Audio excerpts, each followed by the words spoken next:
হঠাৎ করে একটি বড় দল এই সংস্কারের প্রশ্নে তারা দ্বিমত পোষণ করছিলেন। প্রফেসর ইউনূসের মতো একজন বিশাল ব্যক্তিত্ব, যিনি একজন নোবেল লরেট, তার প্রতি আমাদেরও অগাঢ় আস্থা, সে আহ্বান ছিল।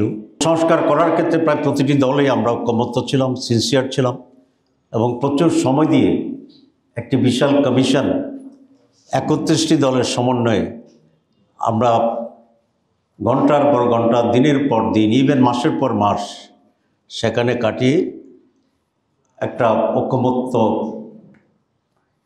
কাছে আমরা পৌঁছেছিলাম এবং ঐকমত্য কমিশন একটি পূর্ণাঙ্গ রিপোর্ট সরকার কাছে জমা দিয়েছিল এবং যে সংস্কারগুলো করা হয়েছিল সেগুলোর ব্যাপারে আমরা সকল দল সেখানে সিগনেচারও করেছিলাম।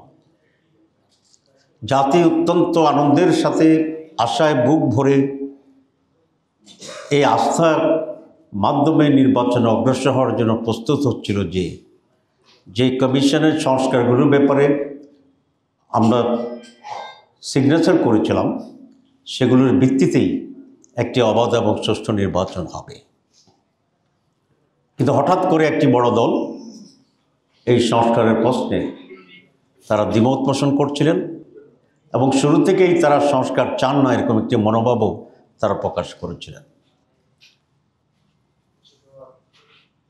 আমরা আশা করেছিলাম সরকার এবং প্রফেসর ইউনূসের মতো একজন বিশাল ব্যক্তিত্ব, যিনি একজন নোবেল লরেট এবং বিশ্বব্যাপী তার অত্যন্ত সম্মান এবং সুনাম আছে, তার প্রতি আমাদেরও অগাঢ় আস্থা, সে আহ্বান ছিল। আমরা ভেবেছিলাম যে উনি কোনো অন্যায় চাপে নতি স্বীকার না করে জনগণের স্বার্থে, দেশের স্বার্থে অটল থেকে উনি সংস্কার কমিশনের দেওয়া সুপারিশের ভিত্তিতেই সিদ্ধান্ত গ্রহণ করবেন।